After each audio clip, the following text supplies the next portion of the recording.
Listen, we are here. We are here. You know who you're with because you're right here on our YouTube. You're listening on our podcast. We are here with the women who drink coffee strong and wear their lashes long, or at least some mascara sometimes. You're here with Black Coffee, Honey, and Grits. You already know who we are. We are the Black Coffee. Sometimes our lips drip with honey, and sometimes we got grits. Little sass class and all that ass. We had some grits just now, just a little bit of salt, not even any butter, but we about to get our life right, apparently. So my name is Maisha, and I am the Sensual Energy Alchemist. I am a teacher of sensual feminine embodiment for women who are ready to own their sensual power and live sovereign. I will toss it over to Dr. Tunisia. Oh, okay. I'm Dr. Jamesia, the nurse practitioner extraordinaire. I'm also your intermittent fasting and mindset coach, YouTube influencer, speaker, author, all the things. And I'm excited about this conversation that we're going to have today. I think it's going to be fun. Pass it to you, Carmel. Hey, I'm Carmel, owner and founder of CFIT Coaching, working with women over 40 on their health and wellness, fitness, and nutrition. That is my jam. And I'm also encouraging everybody to put more plants on your plates. Eat your vegetables. Over to you, Jamaica. I was going last. Okay. Hey, y'all. Oh, sorry. No, it's okay, girl. So I am Jamaica Anderson. I am the master educator. I am the mental alchemist. I am here helping women gain confidence and clarity so that they can create the life that they choose and that they desire to have. Passing it to you, Shelley. And I am Shelley A. Carter, cross-licensed real estate life insurance agent, helping people, deal with that real estate and money and monetizing all the stuff. We want to monetize it. I like saying that word, monetize. Okay, that's it. Back to you, Miss Director. Okay, wait. I'm laughing because first of all, I love seeing more of Carmel come out because Carmel be giving you the surface, and the more we're around her, the more we see. And I can see the child Carmel, who her mother will be like, "Girl, if you don't like," Carmel's like, "I'm gonna be here and I'm gonna do what you said we gonna do." But let me tell you something right now, like her whole face and demeanor. Hey, I'm Carmel. And then she went, What you're talking about? Mm-hmm. When you start hearing the Kathy was probably the one who's like, "I'm good, I'm ready, let's go, let's do it." Oh my God, this is too fun. All right, so this is something that is actually it's a little, we were just talking about vulnerability. So if you don't know, I've been on this path of celibacy.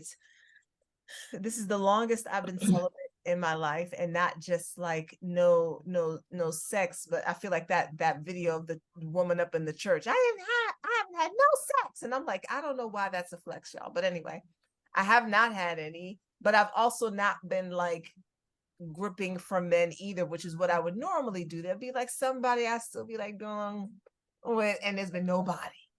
Like it's empty, which is good. It's allowing me to see some things about myself that I haven't seen. But as I approach the year, end of October, beginning of November, because I'm clear on the end, I'm starting to wonder, okay, is this something that I want to continue? Do I want at the end of my time to just be like, hello? And then I know I've worked with women and I've heard women's conversations and the men who've been celibate for 2, 3, 5, 10 years. And I'm thinking at some point, there's an element of fear there. There's something that just like when people are getting to the point where they're just like, what, I just don't need this in my life. And for me, that's kind of sad. It's kind of sad.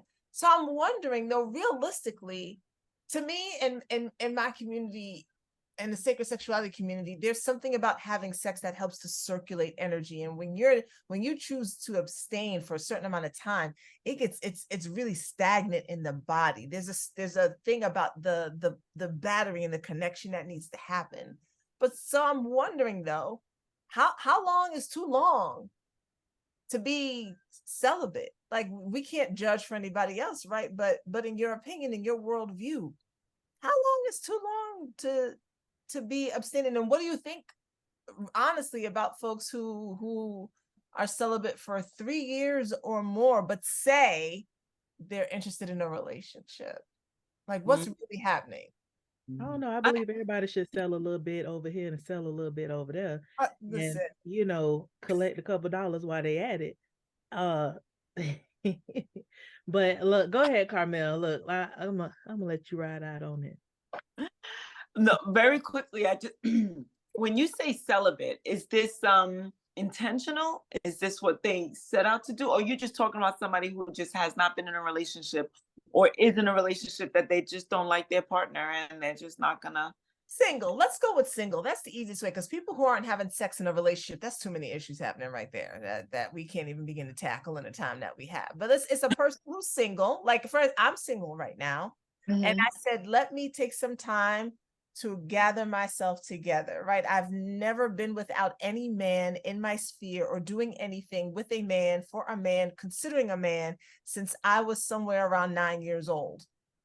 Okay, that there's always been a boy or a man in my world that I've started circulating my world around. This is the first time in my life that is not happening. So it was important for me to take time to actually see, well, what is my issue on? Because I'm real quick to turn into like, oh, you like that? Yeah, I like it too. All right. So what do I like? Who am I? Now those are my reasons. It's a very intentional. And I prefer that it not last longer than a year. There are people who are single who start off with the intention of staying celibate till they find either their right relationship or marriage. Some people don't feel like they need to be married. Some people do. And so they're celibate until they find their person. But they say they're looking, but some folks it's been like 7, 8, 9 years. How long's too long? What's really happening? Wow. I think you touched on it, but let me ask you this first before I have anything to say. What's the difference between celibacy and abstinence to you?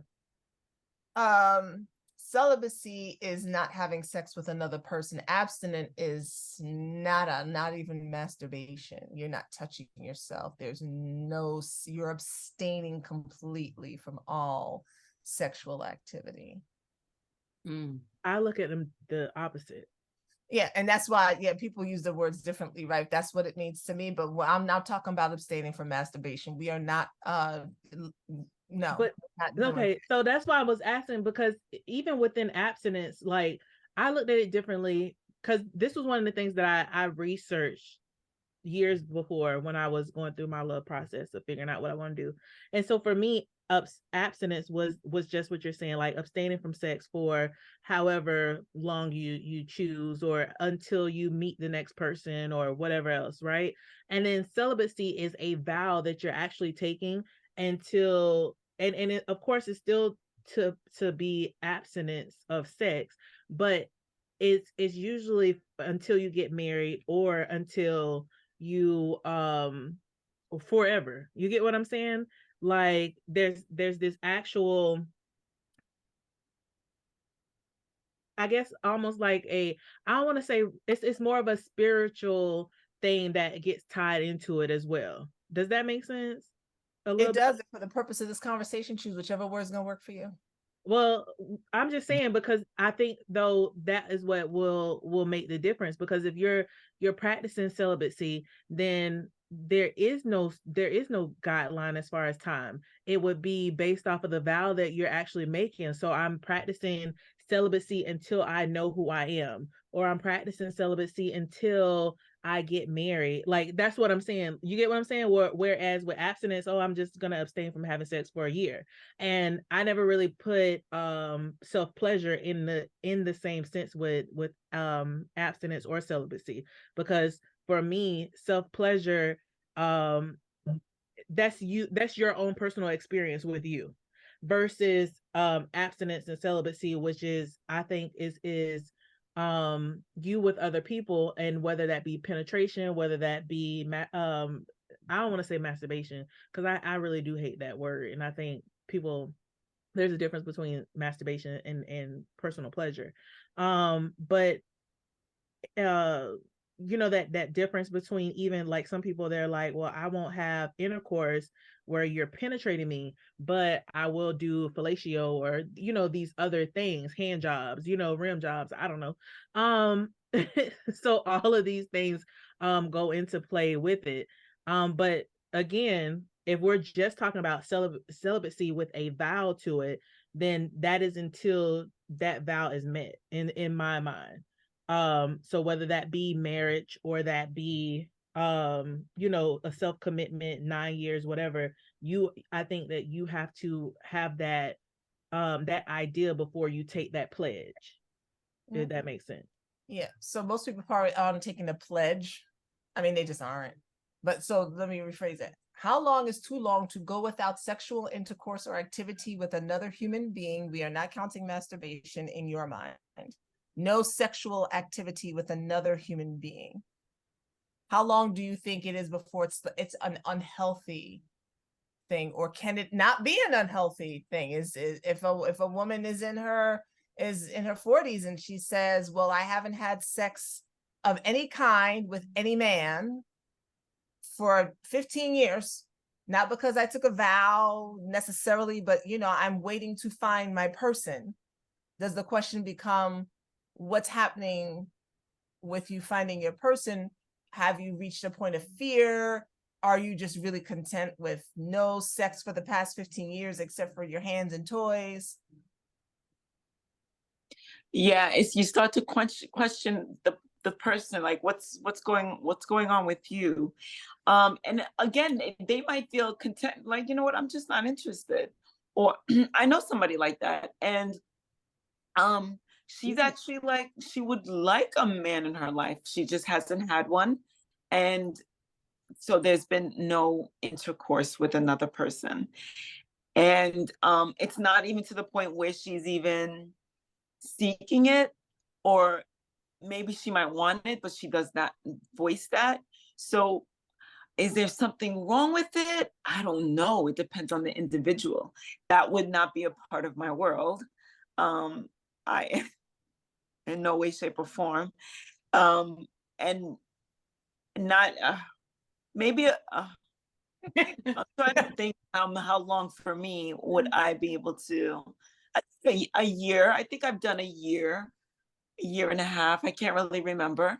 But at the same time, it's kind of like it, for me, it is what it is. And I had other things to focus on, right? So that's my answer. Go ahead, anybody wants I to want to take? speak on it. Well, not because, well, okay, I'm going to break one of your rules or whatever, because I feel like for this is an I statement. For me, when I was in my situation in my marriage and I was abstaining from sex for the period of time I was abstaining from sex, not because I wanted to per se, but because we were not getting along in the marriage. I began, it was a psychological thing that was happening with me. I began to think my self-esteem was getting low. I began to think that something was wrong with me. I was starting to feel outside of myself.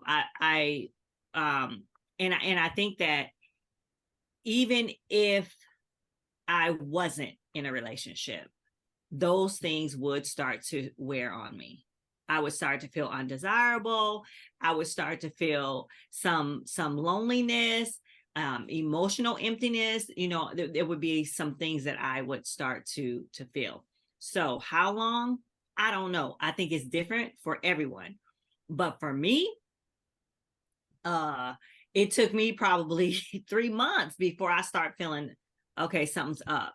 Something's up. You know, something's going on with me. So I think everybody's different.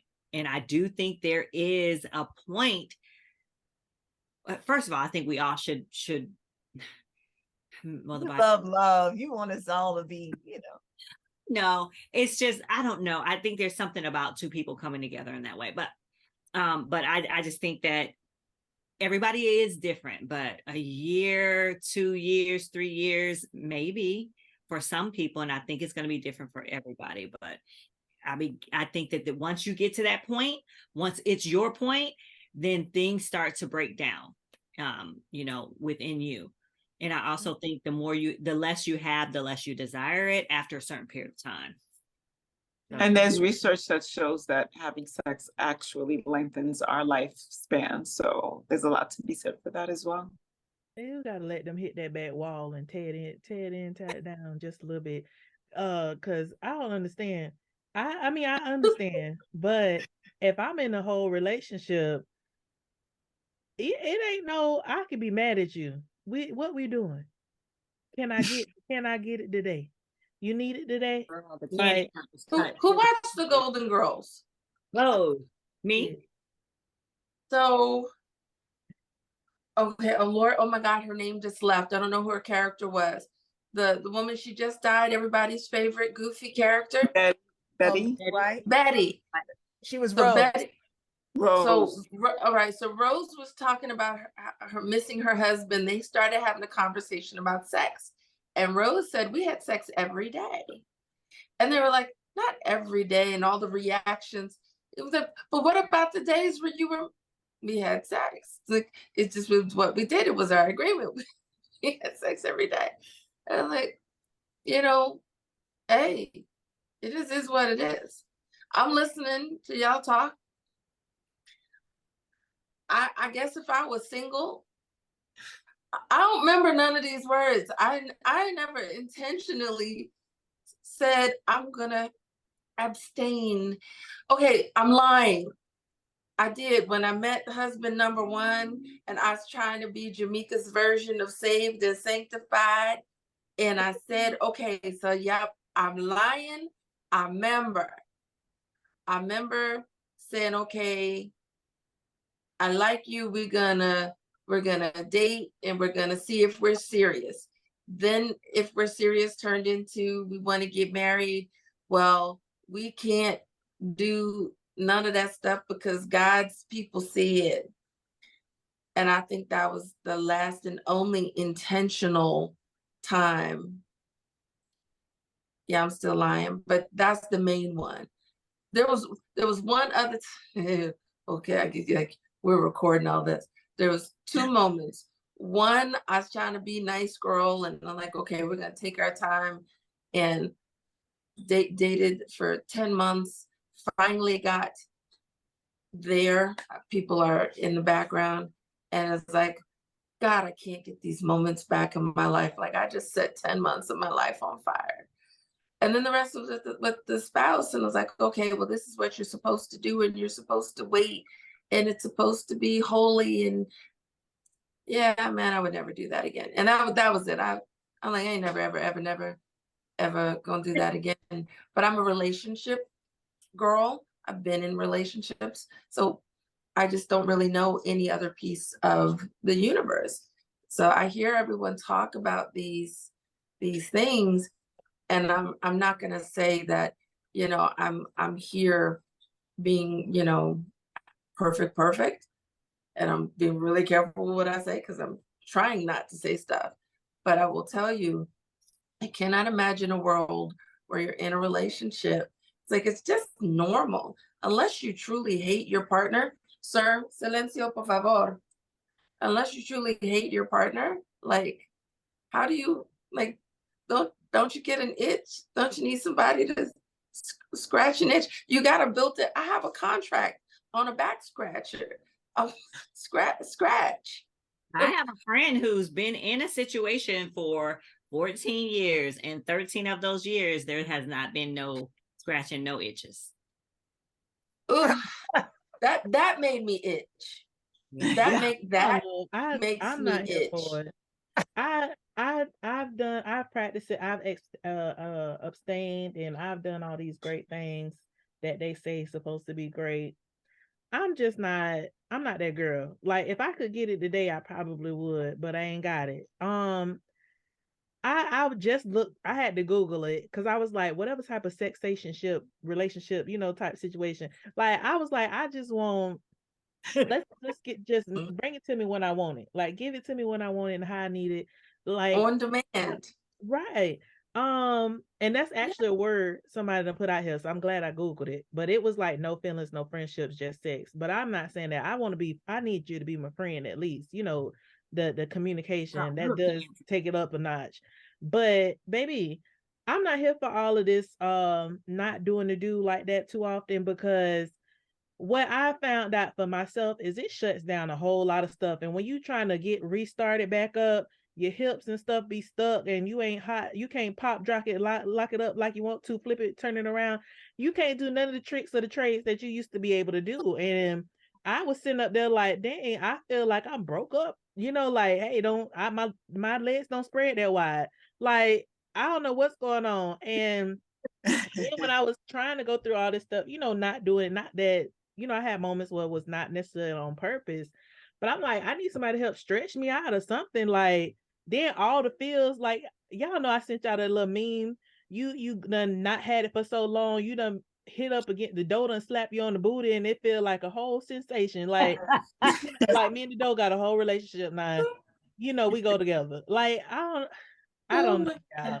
I saw that and I was like, right. I'm but just at least that yeah, that reminds me of why my hips have really been tight. It's not a lie. It's not a game. I've had to really stretch myself out. I don't realize how much of that you get when legs are just in different places and positions for a minute. right. The stretch that's happening in that. No, it gets stiff. And the lunges and the squats and all of that The stuff. squats. That stuff ain't fun when you ain't getting none. You know what I'm saying? And it just do something else to you. And Well, I don't know, y'all. Then just like the same thing, like I told my grandmama, like, girl, you want me to get you some coconut oil? Like, you really feel like you need to buy some stuff because the juices don't just be juicing like they supposed to. And I don't know, girl. It's too much. Well, wait, let me because Shelly had me think about this as well, and still stay with celibacy thing or abstinence, whichever one. But so to that point, there's still, and I'm not poo-pooing anyone's belief. I believe at the end of the day, we're all entitled to believe what we believe. I question and wonder the idea of waiting until one is married, for instance, to have sex. I understand religiously why folks do that, but what seems to happen is that now you've made this vow, but you don't know if you're compatible or not in the bedroom. You don't, and y'all are just supposed to kind of, work it out. I don't see how that's beneficial, right? To women or men. Yeah, go ahead.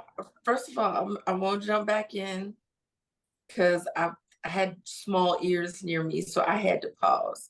So we had two phases. Dr.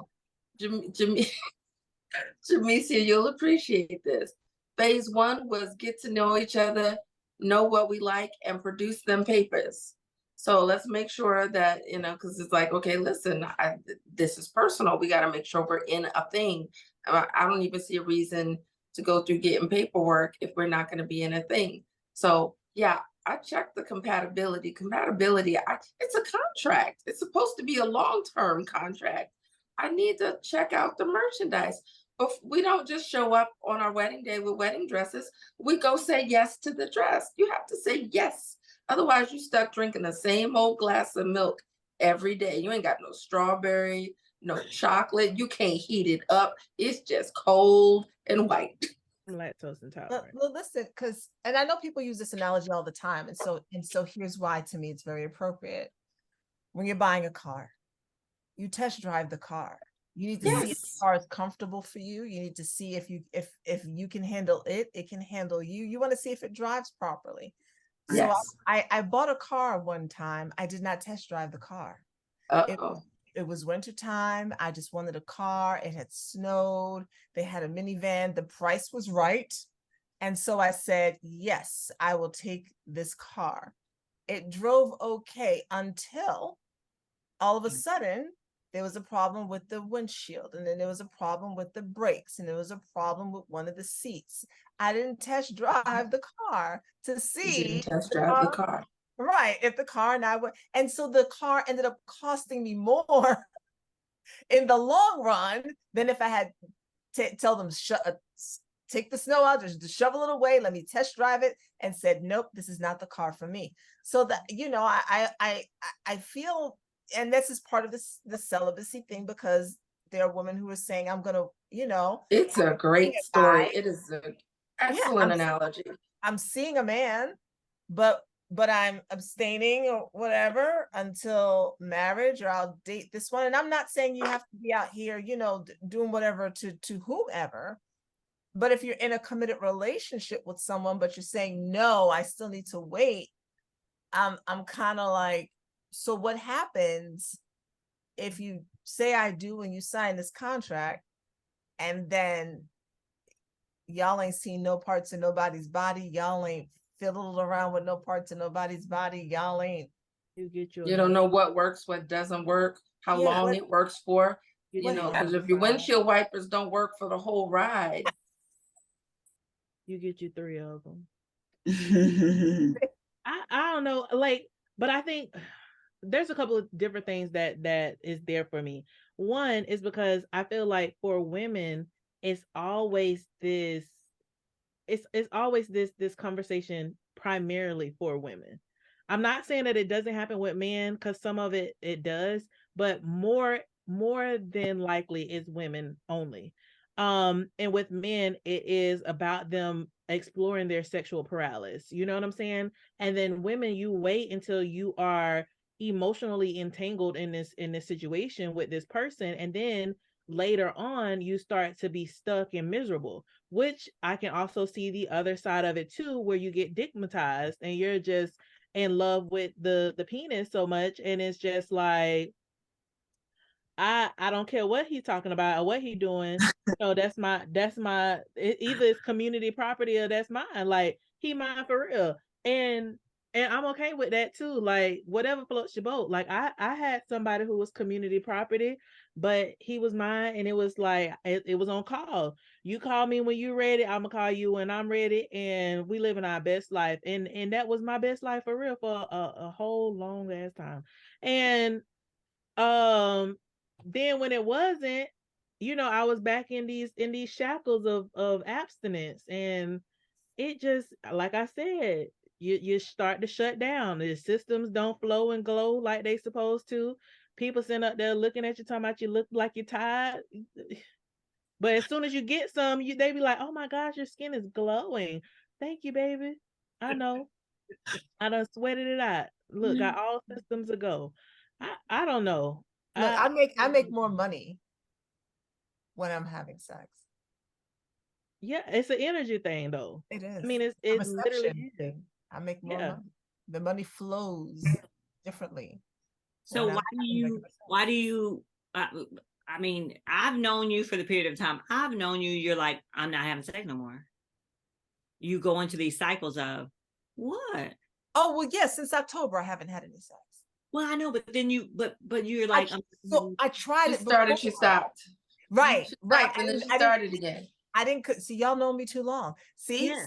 See? how long we know each other? Right. So I started, and then I interrupted it before I got to the year with the dude I was seeing. Yeah, and at that time you were like, I ain't trying to get on you, but at that time you were like, shit ain't flowing. I got to get shit flowing. Right. It was flowing. It was flowing with him, and it was like, this.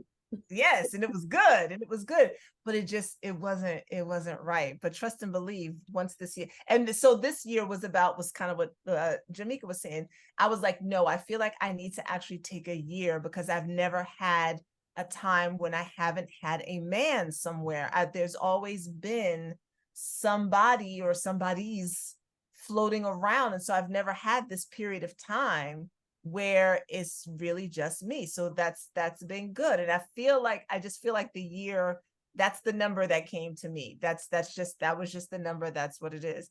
But trust me, I have a question. I might be calling homeboy as soon as the year is up. Yes. Okay, I think you were about to answer it. So do you just sit down and say, okay, year's up, ring, ring, come, service my vehicle, come service me? Or, is there more time while you open up to let someone in your space? Because it Yeah. sounds to me like it could be a year plus, or it could be happy anniversary to me. Which And one is it? and along the way, is there a process that you're going through? Is there something you're doing? Is Yeah. there, right? I know that there is, but Oh yeah, there are things I'm doing behind the scenes for sure that have really, there's a whole program I did called Relationship Detox where I went through every single relationship that I had, and it was very eye-opening to me to see how I've interacted and to not be influenced by me being with someone at all, right? Shelly, I don't like your question because it's a good question because I don't know what I want yet. So because I'm not sure if we just talked about this. Respect. I don't know if I want a long-term relationship. It feels like a really nice thing to have. It feels like I want my person. I do. And that's one of the reasons why I cut things with the other guy, because it was a poly situation, right? And he had a partner, but I was like, I think I really want my person, like my blanket, type of thing. So I Yeah. said maybe I need to take some time and figure out what I really actually want. So I think I want my person. Am I willing to wait until me and my person connect and not have sex with anybody until that time? Oh, I don't think so. I don't think so. and I don't know that it's necessary. Is it necessary? It is not. It is not. No, I have wonderful FWBs that That's friends with benefits for those of you who didn't keep oh, up. so, yes, who who there's mutual respect. This isn't just, it's not like I don't like that word jump off, but whatever. But it's not it's not that to me. It's not that anyway. But Jamaica, did you say trick? What did you say? No, I said I need me one. yeah, Oh. but to stay to wait until I don't know when I might meet my person. It might be 5 years from now. Oh, Okay. Well, But I so think that's what you well, hold on, let me jump in. That segment you just went through, Manish, is really important to someone. It's because they're thinking it, they're feeling it, and they don't know who to talk to about it. And we just had the conversation. There's no wrong answer though. There's no right or wrong answer either. but I know think it's someone, I'm Said, sure well, there's how long plenty. did you Your want? people's partners pass. So if my partner passes, who are you to tell me that I have to go replace him? Or if it was a her, you got to tell me, I lost my wife, my girlfriend, my husband, my boyfriend. And because I've been single enough, we tell people they've been single long enough. You need that should and need, we need to keep all these opinions to ourselves. Yeah, In my opinion. I enjoy. To me, there's a difference. I enjoy being single. Having sex and being single, that those go hand in hand. Unrelated. Right. Yeah, it really is. It's not like sex is for relationships and single is for not. No, single just me. I like the freedom. And Carmel, you do too. That's why we be single. Carmel be like, I want a man, but I know in Carmel's mind, she'd be like, but But there's a I'll freedom. Well, yeah. right now I have people waiting on me.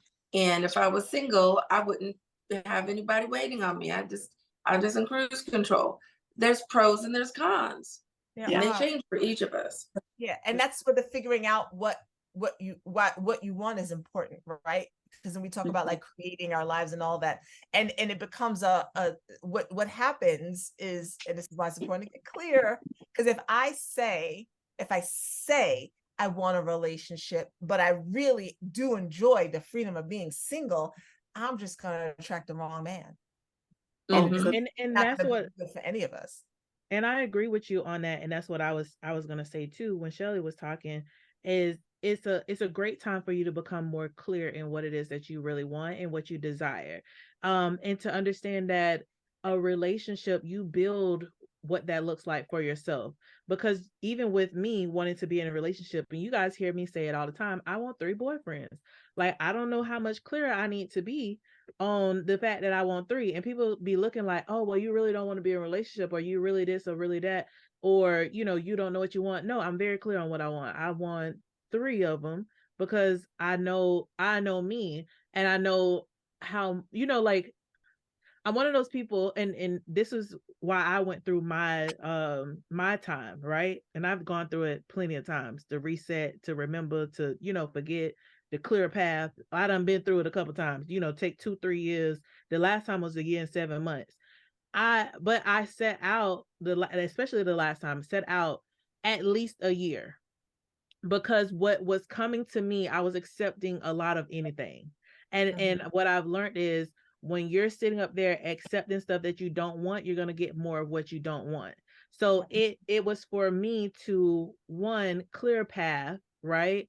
And to remove some energy that was on me, that was just stagnated energy, where it was like, I don't know, what this little season is right here, but I've never had bad sex until this season. You know what I'm saying? And also dealing with the idea of society telling you to just settle and find someone and be with someone.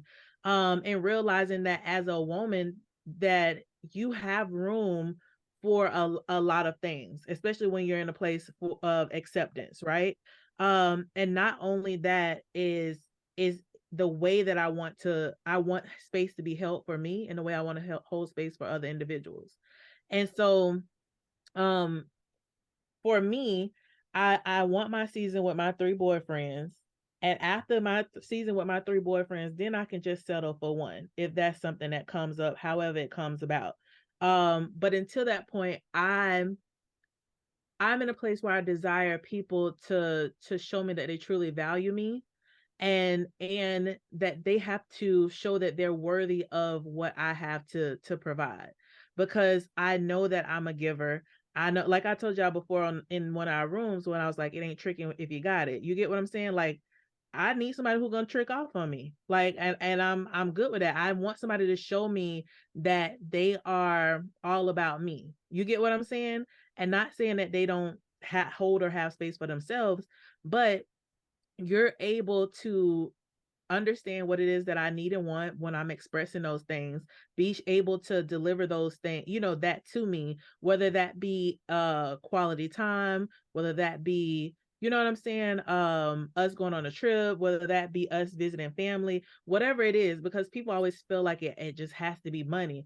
No, like it's a number of things. But I need you to understand, I need to understand, as well as needing someone else to understand, that the the space is limitless, if that makes sense. That there doesn't have to just be one way of what life is supposed to look like, because you see people who have polyamorous relationships, or you see people who are experiencing multiple relationships, and it doesn't mean that I have to have sex with everyone. I may have 3 boyfriends and only one may be digging it up in there. You know what I'm saying? But it's my choice, my preference, and whatever else. But it allows me also to see what I really truly, if what it is that I'm saying I desire is that actually what I really want. You get what I'm saying? Because you have to have those experiences to know, and the type of fulfillment that I'm looking for. Because I'm so expansive. You know what I'm saying? The type of spirit that I have. Like, I need to make sure that the people that are holding those spaces and places are worthy of it as well. Cause I think, you know, I've only experienced roughly one person out of the people that I've talked to. I've only seen one person where I was like, I probably could call this person my partner. And that is something different than saying, like, I want to be sexual with this person or whatever else, because all of those things are different. Like, you can be sexually charged by a person, and then that not be someone who can mentally stimulate you. You get what I'm saying?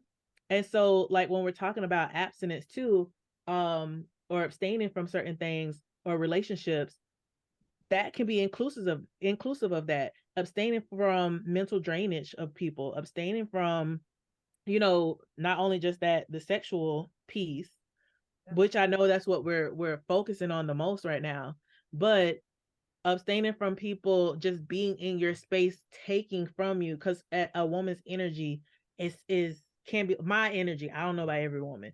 My energy is very large. You get what I'm saying? And very charged. And people around me progress when they are within my space. And so I have to also make sure I have the right people that are in those spaces and holding space with me, as well as making sure the person who I am being sexually involved with is someone who regenerates me and not just depletes me as well. So it's so many different levels within all of that, when you're dealing with people and getting your mental state right, and whatever else, and figuring out who you are and what you want to do and whatnot. So yes. Well, I'll tell you this, I am clear on the kind of man I want and need and desire. I'm very clear on that. Now, if he's coming in one or multiple, I don't know that. Oh, look at you, look at you. Yes. I'm very clear on that. There are very few people. There are probably two men that I've met in my life that I could say that I could say I could see me. I could see me being with that one person for the rest of my life. So that's in just them two. One is going on. He's no longer in this realm, and it was not my ex-husband. So all right then. This has been a good conversation.